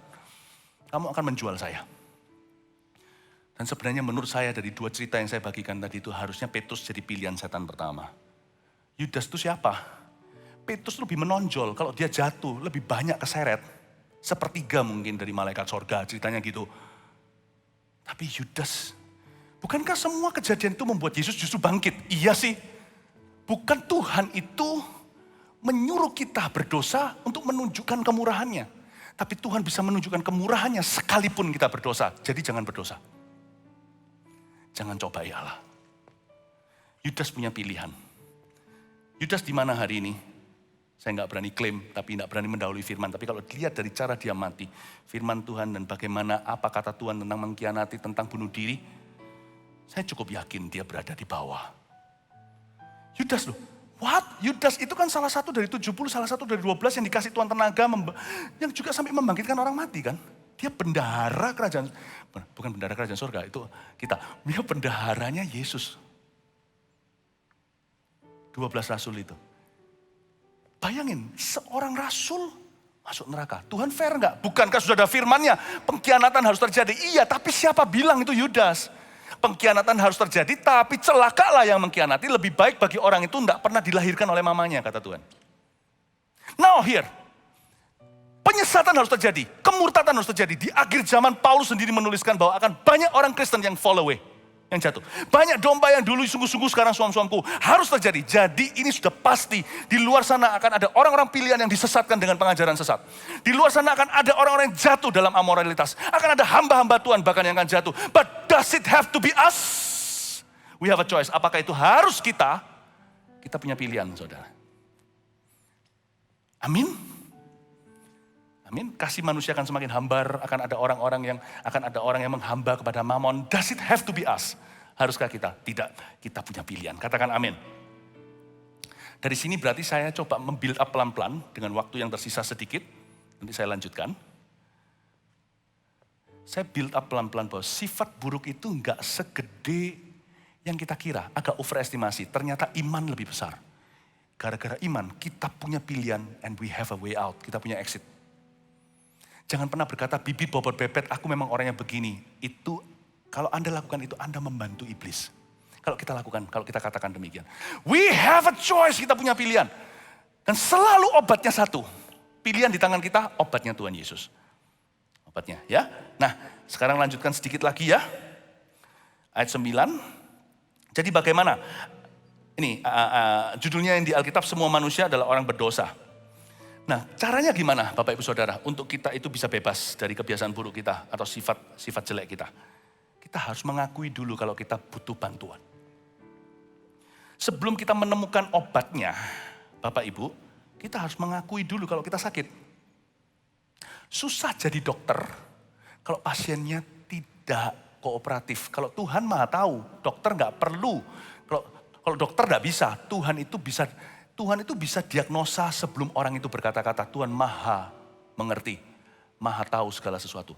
Namun demikian, itu pun karena Tuhan bukanlah Allah yang suka memaksa. Kalau tidak ada kerjasama dari pasiennya, Tuhan juga tidak dibukakan pintu. Tidak akan mengobatimu.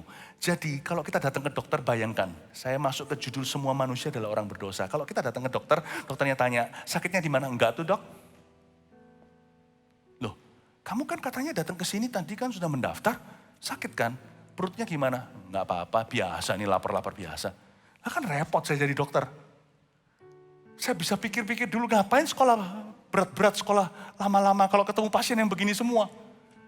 Ada orang LGBT masuk dan berkata, nggak apa-apa, aku normal, aku memang lahir begini. Atau orang yang sudah menghalalkan dan berkata, ya aku dari dulu memang emosian, mau apa? Ya, Tuhan terima apa adanya. Dia tidak memberi ruang untuk Yesus mengubah. Padahal di kitab Wahyu dikatakan Yesus mengetuk di depan pintu. Semua manusia adalah orang berdosa. Dimulai dengan step number 1 kalau kita mau bebas. Akui dulu, you need help in that area. Kita butuh bantuan di area itu. Kalau kita nggak membuka diri, Yakobus berkata, tidak saling mengaku dan saling mendoakan, kau tidak akan sembuh. Ya. Jadi bagaimana ayat 9? Adakah kita mempunyai kelebihan daripada orang lain? Sama sekali tidak. Sebab di atas telah kita tuduh baik orang Yahudi maupun orang Yunani bahwa mereka semua ada di bawah kuasa dosa. Jadi setiap orang itu sudah di bawah kuasa dosa di luar Yesus ya, sebelum Yesus. Bahkan di dalam Yesus pun daging kita ini harus mati setiap hari karena daging kita ada memori. Memory card kita itu adalah flesh atau kedagingan kita. Jadi orang seperti kita ini kalau kita nggak sungguh-sungguh sama Tuhan, sehari masih belum lah, masih ada afterglow-nya, 1 minggu segalanya. Saya masih bisa kembali ke kehidupan lama enggak? Bisa. Tapi saya enggak izinkan, lebih tepatnya Roh Kudus tak mengizinkannya bersama dengan saya. Saya orangnya seperti apa dulu? Anda baca di biografi udah mengerti. Saya bisa lebih dari itu kalau 7 roh lebih jahat masuk ke dalam saya hari ini. But I will not allow that. Only my best friend, the Holy Spirit yang punya ruang di sini. Ya, kita harus datang pada Tuhan dan berkata, Tuhan, sekalipun kita ini kan di bawah kuasa dosa manusia, tapi kambuhnya beda-beda, bibit bobot bebetnya nggak sama. Nah, ada orang suka mencuri, ada orang suka omong kotor, ada orang suka menggosip, ada yang rawan sekali soal percayaan apa aja diterima, ditelan sama dia. Ada orang yang lugu, ada orang macam-macam kita. Nah, kita harus mengerti dulu area lemah kita di mana kalau kita mau bebas. Saya mau coba bantu di sini ayat 10 seperti ada tertulis. Tidak ada yang benar seorang pun tidak. Pertama-tama saya tunjukkan dulu mitosnya yang selama ini diberitahukan oleh dunia. There is a hero that lies in you. Ada pahlawan di dalam dirimu. Oh, jadilah dirimu sendiri. You're perfect segalanya. Come on lah. Kalau kita mau bebas, betul-betul mau selamat, akui dulu bahwa kita orang berdosa yang sangat membutuhkan Allah. Setelah kita terima Yesus, terus bergantung pada Dia. Ingatlah memory cardmu masih ada di sana. Makanya itu Yesus berkata, sangkal diri pikul setiap hari itu ada arti. Tidak ada yang benar seorang pun tidak. Tuhan berkata, enggak ada. Dia benar di area ini, dia salah di area lain. Kecuali kalau dia hidup dalam tuntunan Roh Kudus, Tuhan akan sempurnakan.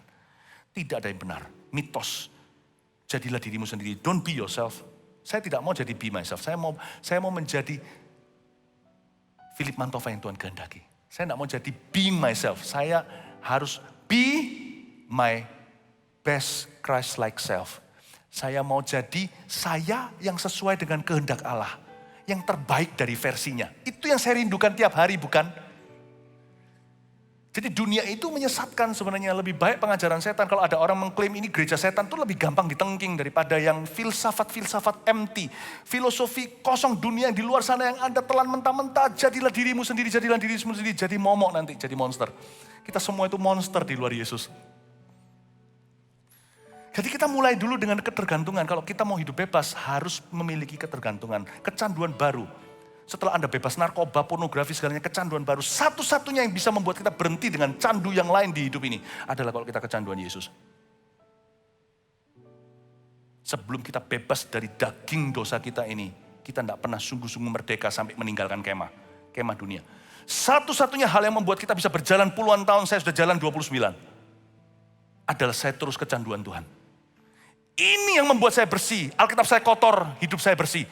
Jikalau Alkitab saya bersih suatu hari, tidak pernah saya bolak-balik lagi, maka siap-siap. Lihat versi Philip Mantova yang kotor. Jadi sebenarnya Anda harus mengerti dulu. Banyak orang setelah dia kenal Yesus lalu suam-suam kuku. Dia kenal Yesus, terima Tuhan, dapat kartu perdananya. Tidak pernah continue langganan, nah itu bahayanya.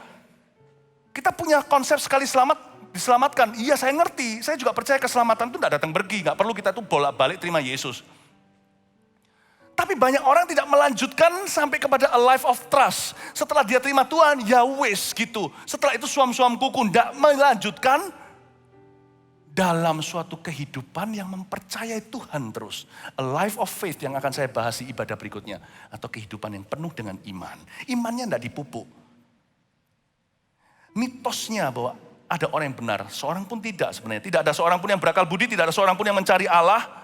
Semua orang berkata semua agama sama saja. Bukankah mencari Tuhan yang penting jalannya aja. Paling cuma jalannya yang beda. Enggak ada sebenarnya terus terang kalau Anda buka semua kedok agamawi. Ujungnya manusia mencari keuntungannya. Kecuali Yesus yang bertahta di sana. Kecuali Yesus yang mengontrolnya. Semua agama sama akhirnya. Manusia mencari interestnya dalam sana. Makanya itu dikatakan tidak seorang pun yang mencari Allah. Yang saya maksudkan gini harus fair juga. Ada banyak orang Kristen yang tidak bersih motivasinya ikut Tuhan. Mereka ikut Tuhan itu karena mereka mengira mereka dapat sesuatu. Bukan karena mereka menyerah. Semua orang telah menyeleweng, mereka semua gak berguna. Tidak ada yang berbuat baik, seorang pun tidak. Oke. Ya, kata menyeleweng di sini dalam bahasa Yunaninya artinya rotten fruit. Buah yang busuk.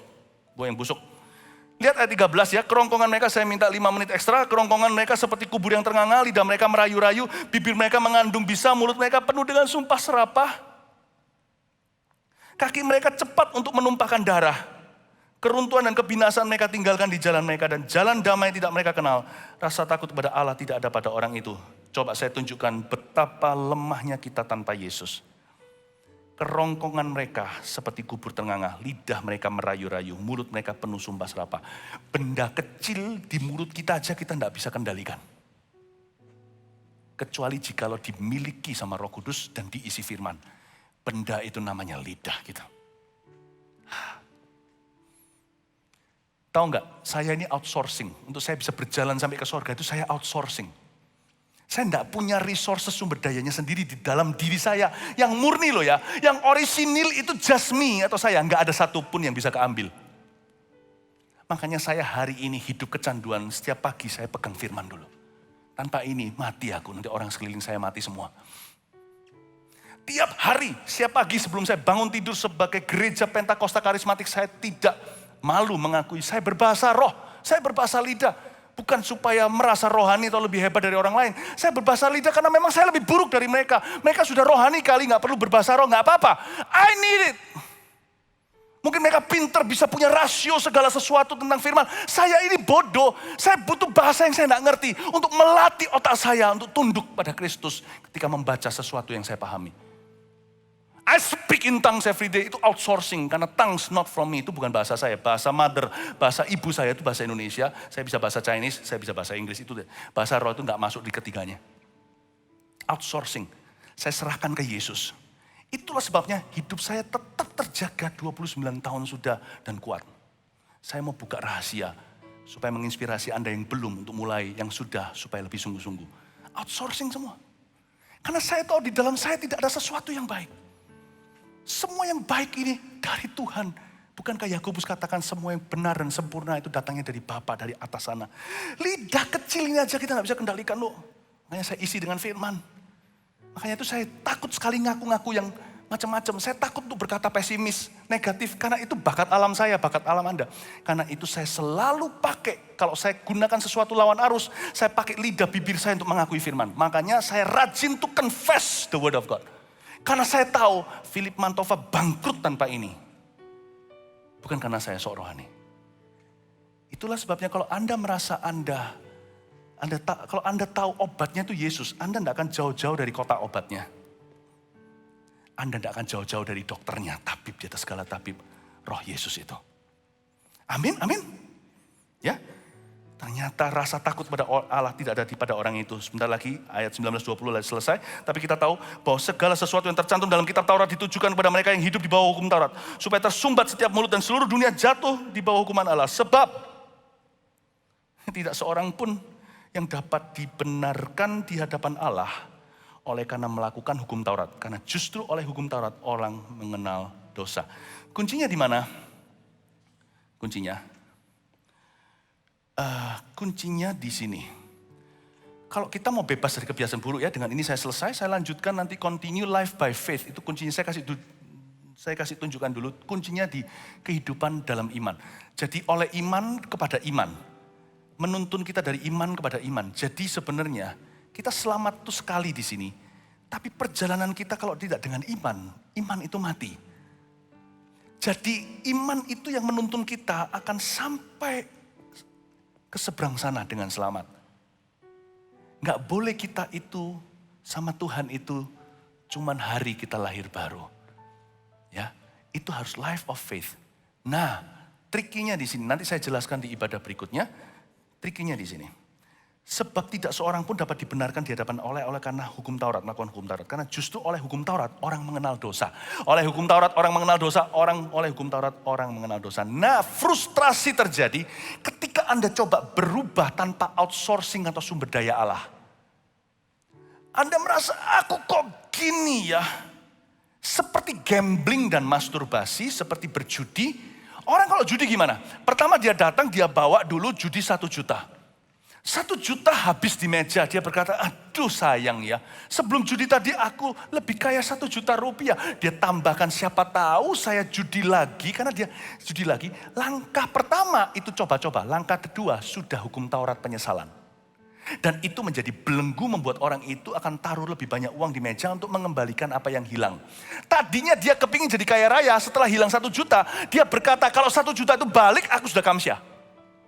Lalu dia keluarkan 2 juta untuk rebut 1 juta itu, hilang 3 juta, lalu habis 10 juta. Tadi sebelum gambling dia punya 10 juta rupiah, sekarang dia hutang.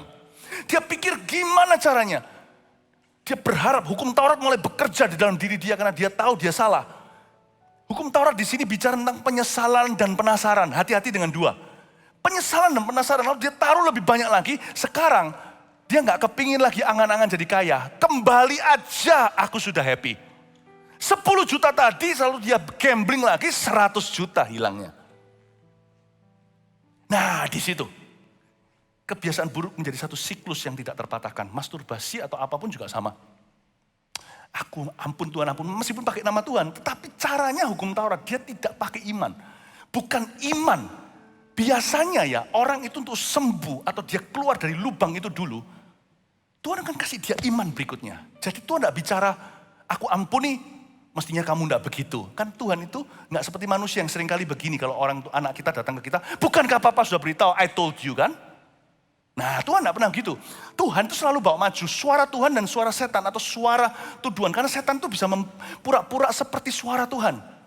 Tapi sebenarnya suaranya itu bisa kita tangkap sinyalnya itu bukan dari Roh Kudus. Dia berkata, iya kan sudah diberitahu. Kok masih jatuh? Lalu kalau kita berkata Tuhan lain kali tidak lagi aku kapok atau aku jerah. Kamu cuman janji-janji. Dulu juga ngomong gitu jatuh lagi. Nah itu kayak Roh Kudus bicara. Bukan, itu iblis. Karena setan itu pendakwa. Kata setan sendiri itu artinya pendakwa, accuser. Jadi titel setan tertinggi itu, yaitu namanya. Satan itu artinya accuser of the brethren atau pendakwa umat Tuhan. Nah, Tuhan Tuhan tuh gak gini, saya tunjukkan gimana dengarkan suara Roh Kudus bahkan ketika kita jatuh dalam dosa.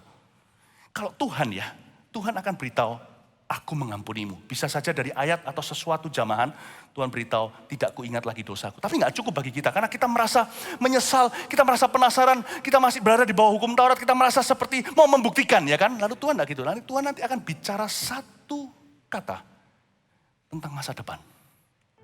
Aku akan memakaimu. Dan itu membuat kita hidup dan lupa dosanya. Tuhan itu selalu gitu, dia bekerja bukan lewat hukum Taurat. Kasih karunia. Hukum Taurat kita mengerti dosa. Kita penasaran malahan. Enggak lagi. Tambah. Aduh, udah terlanjur rasa kotor. Sekali lagi juga gak ada bedanya. Gambling atau berjudi juga begitu kan. 1 juta, 10 juta, 100 juta gak kerasa hilang semua. Bahkan keluarga pun ditaruh di atas meja. Kalau Anda mau tahu, mau bebas dari kebiasaan buruk. Find a purpose. LGBT atau heteroseksual atau apapun kebiasaan buruk. Mulut lah, atau judi, atau apapun juga whatever. Atau kebiasaan buruk yang kelihatannya bisa diterima tetapi itu buruk bagi Anda. Kalau Anda dan saya mau bebas, hidup dalam kemerdekaan, jangan cuma urus dosanya, udah selesai. Tapi gak cukup bagi kita karena kita penasaran. Minta firman ke depan. Di mana Tuhan berkata, I'm going to use you. Contohnya, saya kasih satu contoh yang paling umum. Aku akan memakaimu, membuat kita jadi lupa. Berjuta jiwa, tak tahu kemana kan pergi, berjuta hati, telah lama menantikan kasih. Oh Tuhan, jadikanku, jadikanlah hidupku alat kasih-Mu, memuliakan-Mu seumur hidupku. Tiba-tiba Tuhan kasih kita firman, Yesaya 55, bangsa yang tidak mengenal-Mu akan berlari kepadamu, kamu akan memanggil bangsa yang tidak kau tahu. Tiba-tiba hati kita terbakar, Tuhan mau pakai keluargaku, Tuhan mau pakai pernikahanku. Nah itu membawa maju, kasih karunia membuatmu tidak penasaran atau penyesalan karena hukum Taurat bekerja lewat regret. Tapi kasih karunia bekerja lewat iman. Dan iman itu dikasih Tuhan pelan-pelan, tidak bisa kasih semuanya. Seperti dikasih remah roti di tengah rimba, Anda bisa ikuti dan lihat jalan keluarnya. Jangan cari kebebasan atau kemerdekaan dari kebiasaan buruk. Tapi cari perkara lebih tinggi. Anda akan lupa kebiasaan itu dan tidak kecanduan lagi berkata, aku mau hidup untuk ini. Paham maksud saya Bapak Ibu Saudara? Bedakan suara Roh Kudus dengan suara Tuhan. Kalau Anda mau bebas dari kebiasaan apapun, dari kerongkongan atau kaki yang mudah ke dosa, atau apapun juga, whatever it is you're struggling with. Kalau yang membuat frustrasi di dalam, satu jalan. Jangan cari pengampunan saja, Tuhan sudah ampuni. Cari firman yang memberi harapan ke depan. Dan itu akan membuat Anda kuat dan berkata, tidak! Kepada setan, seperti dikatakan di perjanjian baru, kasih karunialah yang memberi kita kuasa to say no, untuk berkata tidak kepada godaan. Kalau Anda mau berkata tidak pada godaan di marketplace di luar sana sebagai seorang laki-laki contohnya, ingatlah janji Tuhan untuk anak-anakmu, putra-putrimu. Tuhan berkata apa? Anak-anak panah kan mereka. Generasi anak panah. Tuhan berkata apa? Anak-anak Anda akan memperoleh bumi dan menduduki kota musuh mereka. Jangan selingkuh. Berkata tidak kepada godaan karena Tuhan punya janji untuk anakku. Aku harus berdiri untuk mewariskan janji itu kepada mereka. Tapi kalau Anda lihat kepada godaan seksnya, dosanya, nanti akan tawar-menawar, bisa enggak, yang enggak, tambah tertarik karena hukum Tauratnya. Tapi kalau Anda melihat kasih karunia Allah, aduh ini murah, ngapain gua habisin di sini? Ini yang luar biasa. Amin Bapak Ibu Saudara. Caranya kita enggak bunuh diri ya gitu. Caranya kita enggak terpuruk setelah toko kita jatuh, bisnis kita jatuh, adalah lihat ke depan, ke cucu, ke anak. Lihat ke depan, Tuhan masih bisa bangkitkan pekerjaanmu. Dan lihat ke depan. 1000 gereja, 1 juta jatuh jam murid. Kita akan melihat tuaian besar-besaran bersama-sama sebagai gereja. Haleluya. Mari kita semua bangkit berdiri. Praise the Lord. Thank you Jesus. Haleluya. Siapa diberkati oleh Tuhan? Puji Tuhan ya. Thank you Jesus. Sing one song. Aku lihat Yes. Kebaikanmu yang tak pernah habis di hidupku. Ku berjuang sampai akhirnya kau dapati aku tetap. Siapa yang mau dipakai Tuhan? Angkat tangannya sama-sama. Telah kulihat kebaikanmu yang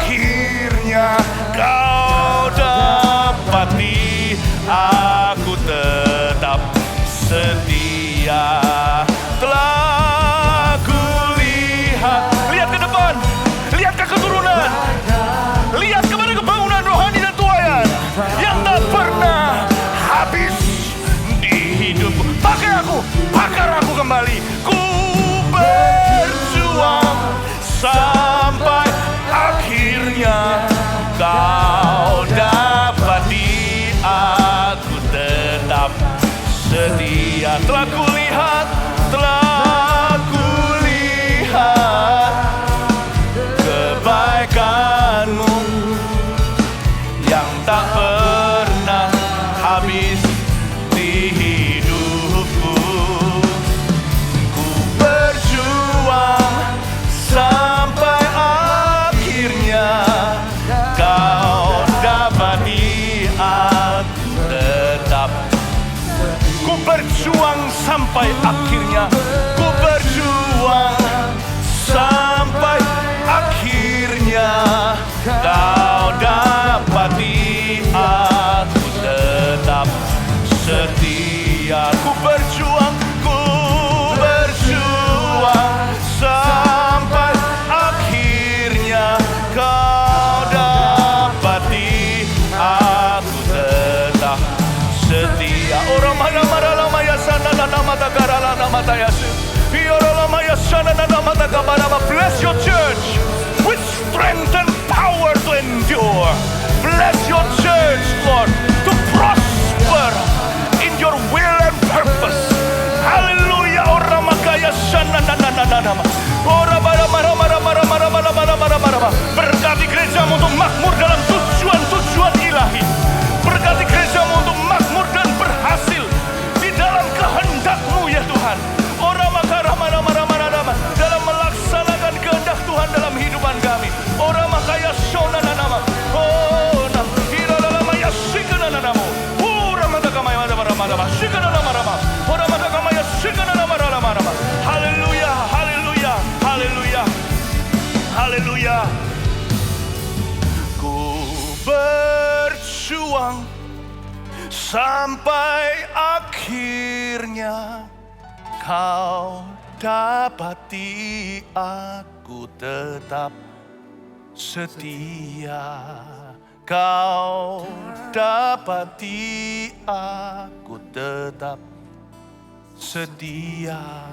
Kau dapati aku tetap setia. Berikan tepuk tangan bagi Tuhan. Haleluya. Di penghujung ibadah ini, sebelum kita terima doa berkat, seperti yang diumumkan oleh greeter tadi, kita akan memberikan persembahan kita dan juga mengembalikan persembahan perpuluhan di awal bulan ini. Ada amplop yang ada di tangan, kita angkat ikut deklarasi imannya, kita berdoa. Terima kasih Tuhan, kami beriman percaya bahwa setiap kesempatan untuk memberi dan melayani adalah anugerah. Persembahan yang kami berikan atau persepuluhan yang kami kembalikan, persembahan yang kami berikan dan persembahan persepuluhan yang kami kembalikan ini merupakan bagian daripada worship kami di rumah Tuhan hari ini.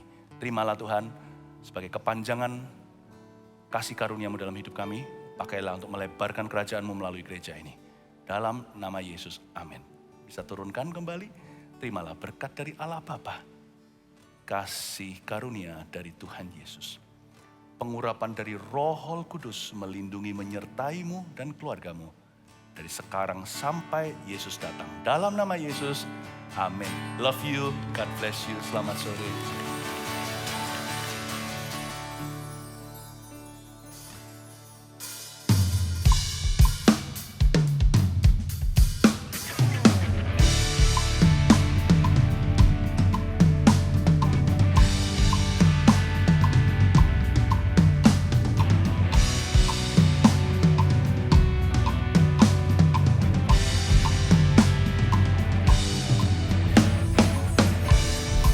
Jemaat yang pulang harap langsung menyebar, jangan bergerombol di depan area SCC ya. Sekali lagi jemaat pulang harap langsung menyebar, jangan bergerombol di depan area SCC. Thank you.